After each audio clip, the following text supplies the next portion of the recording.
Hi 8th Ward members, this is Mark Kowak. I want to show you a quick video here of how you can index small batches, U.S. small batches obituaries.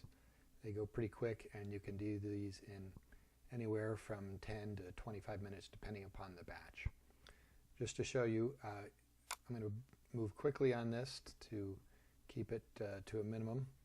I'm assuming that you already have got your family indexing program on your computer. When you do and you open it up, you want to look for these U.S. small batches, and you would select on one of those to download. They come from time to time. They're not always there, but oftentimes they are. When they run out of them for that batch, they'll put some new ones on.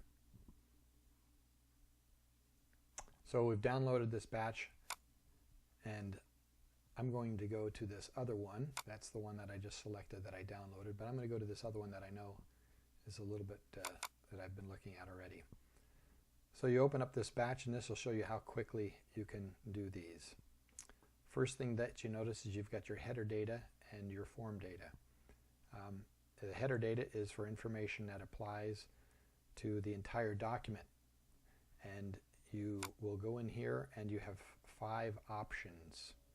Typically, 95% of the time you will select normal. Now, one of the other things I want to point out is over here you have field help for each of these areas that you're in. And you can, if you're confused or need to know more information about what needs to go in that field, you can look over here and read about it. You can adjust your windows as well. So here's the information on the obituary. I like to go through it and read it a little bit. This is a Merle Russell. It's a Utah one from Riverton, so somebody may know this.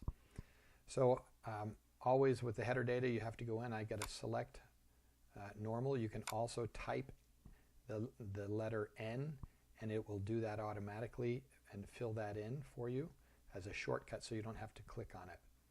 Once you've selected what type of record it is, you'll go to form entry, and this is where you will enter in the information from the obituary. You'll notice there are 6 default records here. The first one is always for the deceased. By clicking on here and adding over here, you can see that there's 2 options in these records. It's either a deceased or an other. And again, notice how the field help has changed to reflect that. As a shortcut, I'm going to use instead of using my mouse, I'm going to use my keyboard, and I'm going to type in a D, and it will automatically fill that in. And from here on out, I can do the rest of this obituary without ever using my mouse. So it speeds it up quite a bit. I'm going to tab. This is the deceased person, and it asks for his given name. You'll notice here it says this is required. Some fields are required, some fields aren't. If there's no information as far as a deceased title or his terms or a sex that's listed, you can leave those blanks. Where it says it's required, it either has to have data in it or it has to have a control B, which is blank. So in this case, the deceased's given name is Merrill. His surname is Russell. He doesn't have a term, and you'll notice over here terms are Mrs., Junior, Mr., Reverend, etc. Some of those things. Nothing is there, so I'm going to just tab to go past that. The deceased sex, I'm assuming he's a man, but I don't know unless it spells it out specifically, unless I can find, say, son or some information. And here it says dad left his family. So we know that's a male, so I'm going to put an M. Age, it doesn't state how old he was, and so we don't want to make any assumptions. You don't want to add it. So unless it states it, you would then control B and leave that blank. His death month is May 9th. And again, I keep tabbing through this. If it doesn't state the death month, you would use the date of the publication. Death town. I don't see where it says that he died, at what town for sure. He could have died, it says Riverton here, but he could have died somewhere else. So again, unless it states it specifically, you skip that. Even though it's listed in Utah as far as this obituary, we don't put it down here unless it states it. Birth month, we know he was born in April on the 10th, 1946. Birth town, it doesn't state his birth town. No, it does, Fillmore. So we'll put that in. Do not assume a county. We know it was Utah. Okay, now notice it changed from the record of the deceased. He's always the first one, or they are always the first one, to the second one, which is now the information for the descendants and other people who are listed in here. I'm going to type O because it's now an other person. And then once I do that, I go to the relationship of the deceased. So now is where I look through here to find out who else is in this listed in this obituary. It says he was born to Laureen, so I'm assuming, or that's his mother. So I'm going to type M for mother. I'm going to put her name in it. And her maiden name is Russell, so that will go up here.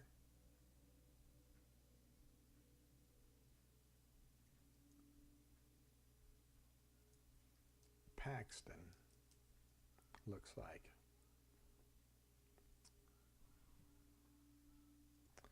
This is interesting. She looks like this is, I'm not quite sure as far as the name, because the last name is Russell, and normally her last name would be maybe Paxton Russell, but I'm listing this the way it states. So she's Lauren Lee Russell here, and then Paxton. There's no title or terms like Mrs. or anything like that. So I'm going to tab and go to the next record and say other, O for other. This is the father, Harold Russell. Notice how it fills it in automatically. All I have to do is state the R. I'm going to tab again down through here, and I'm going to look for other siblings or names of people. As I'm looking through this, the next one I see is that he was married to Edna. So I'm going to say other, spouse, and type in Edna's name, putting her maiden name up there with the given name, Russell. They have a daughter, so here's another record I'm going to put in, other, and it's a daughter, Brenda Russell Harper. And a son, Frankie.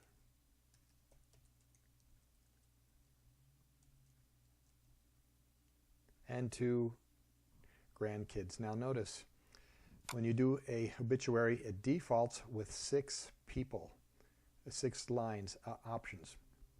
After you get to the 6th one, it asks if you want to add any more records. In this case, I go through and I count how many additional people there are. So as I count through here, I see after Frankie, I've got grandkids, 1, 2, survived by his brother, 3, 4, 5, 6, 7, 8, 9. So I'm going to add in that there are 9 additional records that I want to type in, put in. And it'll add down here 9 more records. So I will go to the 7th one here after Frankie, and we'll put in other. We're going to say Taylor, a grandchild. Taylor. It doesn't say what their last name is, so I'm going to say blank. Other, grandchild.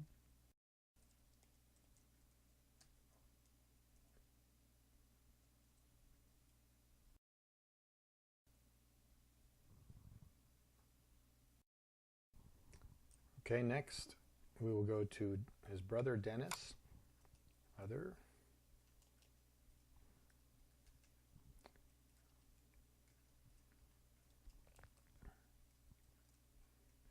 Russell, and Dennis has a wife, a sister-in-law,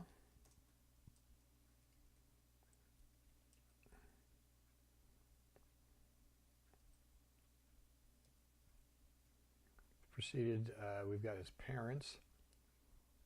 We didn't list those already. Actually, they were already preceded by the death of his parents. So he was a brother, who was also Melvin. Melvin, there's not a stated last name, so we're going to not assume and leave that blank. And then he's got sisters, Shirley. Again, blank for the surname.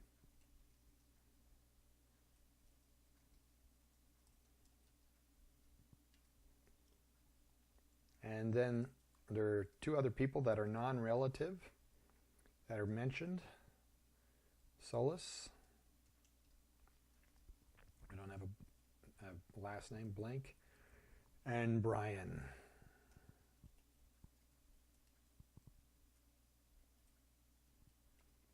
Okay. With that, there's no more records to add. We're going to say we're done.